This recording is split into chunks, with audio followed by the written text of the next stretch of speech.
Happy new year.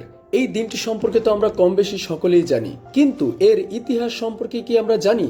কবে থেকে এই দিনটিকে বছরের শুরুর দিন হিসেবে নির্ধারণ করা হয়? চলুন আজকে আমরা কিছুটা ধারণা নেওয়ার চেষ্টা করব। নতুন বছর উদযাপনের ইতিহাস বেশ প্রাচীন এবং এটি বিভিন্ন সংস্কৃতি ও ধর্মের মধ্যে ভিন্নভাবে উদযাপিত হয়ে আসছে। বিশ্বের বিভিন্ন অংশে নতুন বছর উদযাপন বিভিন্ন সময়ে এবং বিভিন্ন ধরনের প্রথার মধ্যে দিয়ে শুরু হয়েছে। প্রাচীন ব্যাবিলনে নতুন বছর উদযাপন। প্রথম নতুন বছর উদযাপনের প্রমাণ পাওয়া যায় প্রাচীন ব্যাবিলনে প্রায় 4000 বছর আগে। তারা নতুন বছর উদযাপন করত বসন্তকাল শুরু হওয়ার সময়, যা মার্চ মাস হতে উদযাপিত হতো। এই উৎসবের নাম ছিল আকিতু এবং এটি 11 দিন ধরে চলত। এতে কৃষির দেবতা মারডুককে সম্মান জানানো হতো বলে প্রমাণ পাওয়া যায়। জুলিয়ান ক্যালেন্ডার প্রবর্তন। 45 খ্রিস্টাব্দে রোমান সম্রাট জুলিয়াস সিজার জুলিয়ান ক্যালেন্ডার প্রবর্তন করেন এবং 1 জানুয়ারিকে বছরের প্রথম দিন হিসেবে নির্ধারণ করেন। এই দিনটি ছিল রোমান দেবতা জানুসের প্রতি উৎসর্গিত, যিনি দরজা এবং নতুন শুরু প্রতীক হিসেবে পরিচিত। মধ্যযুগের নতুন বছর। মধ্যযুগে খ্রিস্টান চার্চ 1 জানুয়ারির পরিবর্তে বিভিন্ন দিন যেমন 25 মার্চ লেডি ডে বা 25 ডিসেম্বরকে নতুন বছর শুরু হিসেবে পালন করত।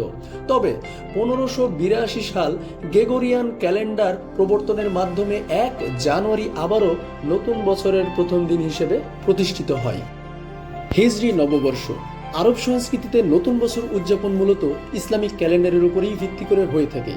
আরব দেশগুলিতে প্রথাগতভাবে হিজরি নববর্ষ অর্থাৎ ইসলামিক নিউ ইয়ার উদযাপিত হয়, যা চন্দ্র ক্যালেন্ডারের প্রথম মাস মুহররমের প্রথম দিন।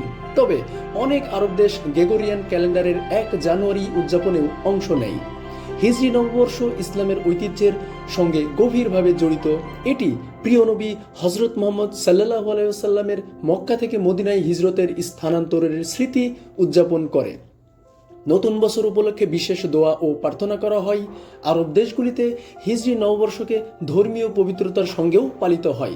মসজিদে বিশেষ প্রার্থনা ও কোরআন তেলাওয়াত হয়। পরিবার এবং সম্প্রদায়ের মধ্যে শান্তি ও শুভ কামনা বিনিময়ের মধ্য দিয়ে এই দিনটি উদযাপন করে থাকেন।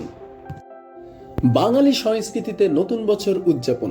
বাংলাদেশে বাংলা নববর্ষ পালনের ঐতিহ্য দীর্ঘদিনের। বাংলা ক্যালেন্ডারের প্রথম দিনই পহেলা বৈশাখ উদযাপন করা হয়। উৎসব মুখর পরিবেশে সারা বাংলাদেশের মানুষ এই দিনটিকে উদযাপন করে থাকেন। এটি মুঘল সম্রাট আকবরের সময় থেকে প্রবর্তিত হয়েছিল, যখন কৃষকদের কর প্রদানের সময়কাল নির্ধারণের জন্যই বাংলা সন চালু করা হয়। আধুনিক নতুন বছর উদযাপন। বর্তমানে গ্রেগরিয়ান ক্যালেন্ডারের 1 জানুয়ারি আন্তর্জাতিকভাবে নতুন বছরের দিন হিসেবে পালিত হয়। এটি বিশ্বব্যাপী আতশবাজি, পার্টি এবং শুভেচ্ছা বিনিময়ের মধ্য দিয়েই উদযাপিত হয়ে আসছে। পরিশেষে আমরা এটা বলতে পারি, নতুন বছর উদযাপন একাধিক সভ্যতার ঐতিহ্য এবং প্রথার মিশ্রণ। এটি শুধুমাত্র সময়ের নতুন সূচনা নয়, বরং নতুন আশা, আনন্দ এবং মানুষের মধ্যে ঐক্য ও সংস্কৃতির প্রতীক। সবাইকে নতুন বছরের শুভেচ্ছা। নতুন বছর সবার জন্য ভালো বার্তা বয়ে আনুক, সেই শুভকামনায় আজকের মতো আল্লাহ হাফেজ।